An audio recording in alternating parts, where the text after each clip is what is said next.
Opa, salve rapaziada. Então, há algum tempo fiz um post na aba comunidade do canal, e nos comentários desse mesmo post me sugeriram fazer um vídeo sobre um grupo de anfíbios conhecidos como Gimnofionas, ou Cecílias popularmente falando. Naturalmente eu faria uma votação na aba comunidade para ver se vocês gostariam de um vídeo com o tema. Porém, este é um assunto que eu realmente estava com vontade de fazer, principalmente por ser um animal interessante e que esconde muitos mistérios, já que ele não é um animal tão bem estudado nem falado muito sobre, então vou fazer esse favor e trabalhar sobre esses animais nesse vídeo. Antes de começar realmente o vídeo, acho interessante dar uma introduzida no que são os tão conhecidos anfíbios, grupo no qual estão localizadas as Cecílias. Bom, os anfíbios são uma classe de vertebrados e provavelmente a primeira a pisar em terra. A palavra anfíbio vem do grego e se traduzirmos para o português ficaria algo tipo vida dupla. Isso porque em boa parte dos casos os anfíbios têm duas fases da vida. Uma fase na água, quando larvas, geralmente nos urodelos, que é um grupo onde encontramos salamandras e tritões, e anuros, grupo das sãs, rapos, pererecas. Geralmente as larvas desses animais possuem em vários casos brânquias que os dão capacidade para respirar em ambiente aquático, fora um corpo adaptado para essas situações. Normalmente conhecemos essa forma como girinos, porém na segunda fase da sua vida eles costumam viver em ambiente terrestre. Claro que apesar de viver em ambientes não aquáticos, eles ainda são dependentes da umidade no ambiente, por conta de necessitar ter sempre uma pele úmida, já que a pele desses animais é bem fina. Isso porque sua respiração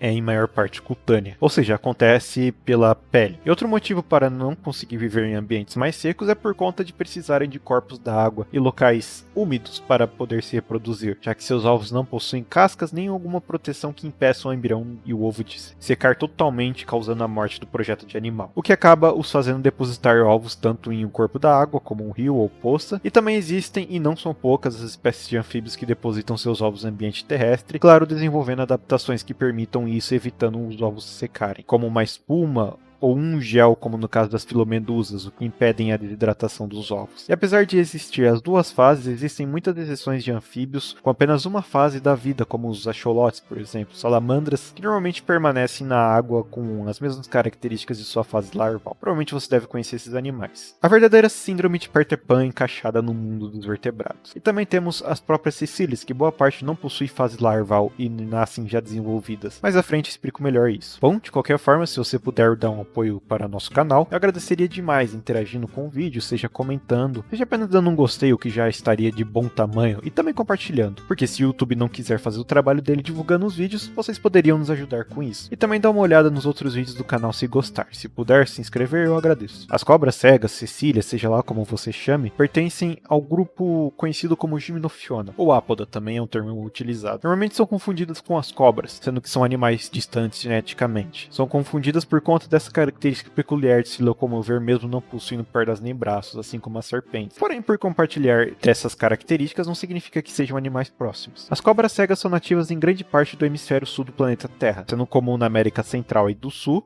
na África e em partes do Sudeste Asiático. Só que assim, eu digo comum, mas para se ver uma é uma tarefa pouco simples. E por quê? Bom, os ápodas vivem na maior parte do tempo em ambientes subterrâneos. Na verdade, são animais extremamente adaptados a esse estilo de vida. Adaptações essas, como um crânio extremamente ossificado, que ajuda bastante na hora de cavar túneis para se locomover no ambiente abaixo da terra. Seus sentidos são bem adaptados, como por exemplo sua visão, apesar de se chamar cobra cega como um dos nomes populares que as pessoas costumam chamar, ela não é totalmente cega, beleza? Ela consegue identificar onde tem luz e onde não tem, mas de qualquer forma não faria muito sentido você ter uma visão excelente em um ambiente onde não tem nada para se ver. Apesar de parecer, ela tem olhos. Acontece que são olhos bem pequenos e são cobertos por uma camada fina de pele, atrapalhando bastante na hora de identificar os olhos desses animais. De qualquer forma, para compensar a falta de visão, elas conseguem sentir seu ambiente em sua volta através da pele e de alguns apêndices que acreditam ser quimioreceptores no nariz. Quando disse que identificar esses animais não é uma tarefa fácil, eu não disse isso apenas pelo fato de ser um animal vivente em fossas, mas também por algumas espécies serem pequenas, lisas e não possuir membros, o que faz elas serem muito confundidas com minhoca, principalmente porque muitas espécies têm esses anéis ao longo do seu corpo, mas não são minhocas e sim anfíbios. Esse é um caso de convergência evolutiva, por conta de ambientes semelhantes e pressões ambientais semelhantes. Dois grupos de animais que na maior parte das vezes não possuem necessariamente um parentesco, acabam por desenvolver características parecidas. Apesar de ter pulmões, ela, como na maioria dos dos anfíbios realiza o processo de trocas gasosas com o ambiente, ou seja, respira também pela pele, o que também não é um problema para ela, já que ela vive em ambiente úmido o tempo inteiro. E bom, apesar de uma boa parte das espécies sobreviverem de forma fossorial, ou seja, embaixo da terra, existem grupos como a família Typholinectidae, nativa da América do Sul na parte mais a oeste. As espécies desse grupo podem ter hábitos aquáticos e semi-aquáticos. Olha que coisa mais fofa. Bom, se lembra quando disse que as cecílias são exceções em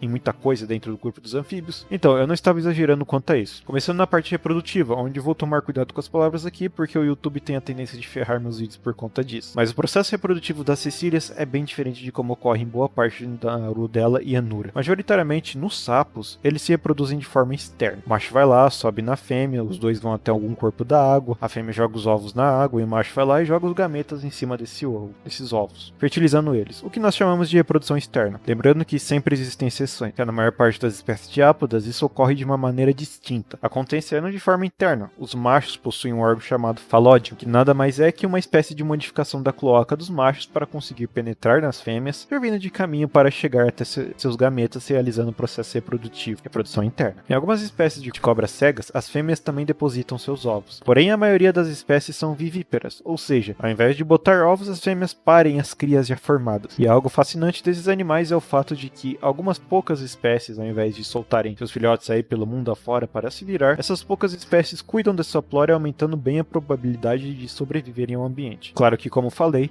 isso não é em todos os casos e em todas as espécies, já que isso tem muitos custos ao cuidador. Em questão do ciclo da vida, como falei, existem anfíbios que possuem duas fases de vida, fase larval e fase adulta. No caso das gimnofionas, temos aproximadamente 46,7% das espécies possuindo apenas uma fase da vida, e 7,9% não se sabe ainda por falta de estudo sobre, e 35,4% possui esse estilo de vida com duas fases, porém não de forma aquática. Entrando na parte evolutiva, bom, trabalhar a evolução desses animais é um tanto quanto difícil, porque não são apenas as espécies recentes que são poucos estudados, mas também as espécies fósseis, já que não tem um registro fóssil desses animais tão bem servido para os pesquisadores como de outros animais. Na verdade, o registro de cecílias é bem escasso, talvez por ser um animal que não fossilizam com tanta facilidade, mas o que sabemos é que possivelmente cecílias se separaram entre 300 a 200 milhões de anos atrás do ancestral comum, que mais para frente vem gerar as outras duas ordens de anfíbios modernos, no caso Anuros e Caudados. Possivelmente os ancestrais em comum dos anfíbios modernos tinham as duas fases da vida, larval e adulta, e se desenvolviam na água para depois sair em ambiente terrestre. Para não deixar essa parte evolutiva tão vazia, vou dar um exemplar que achei bem interessante, que é um gênero fóssil chamado de Viocecilia,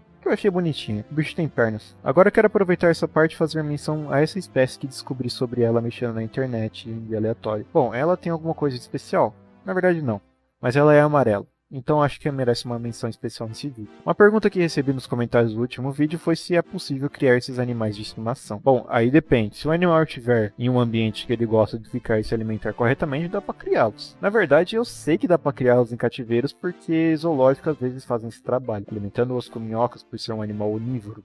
Eu esqueci de colocar essa informação no vídeo. Porém, é algo que é importante sempre ficar atento. Legislação, leis ambientais. Eu não sei dizer e nem tenho informação do que a lei diz sobre isso. Na verdade, nem procurei, mas é bem provável que seja proibido para alguém que não faça pesquisa ou não faça parte de uma instituição responsável por isso. Já que, querendo ou não, é um animal silvestre, não simplesmente um animal doméstico. E, sinceramente, não acharia ruim se realmente for proibido a criação desses animais. Que, como eu disse, não é um animal qualquer que estamos falando. E bem, esse foi o vídeo. Lembrando que estou pensando em fazer mais um vídeo de perguntas e respostas. Se quiser mandar sua pergunta, fica aí à vontade. Quando sai, não tenho certeza. De qualquer forma, obrigado por assistir o vídeo até aqui. Compartilha e ajuda a gente aí se inscrevendo. Até mais.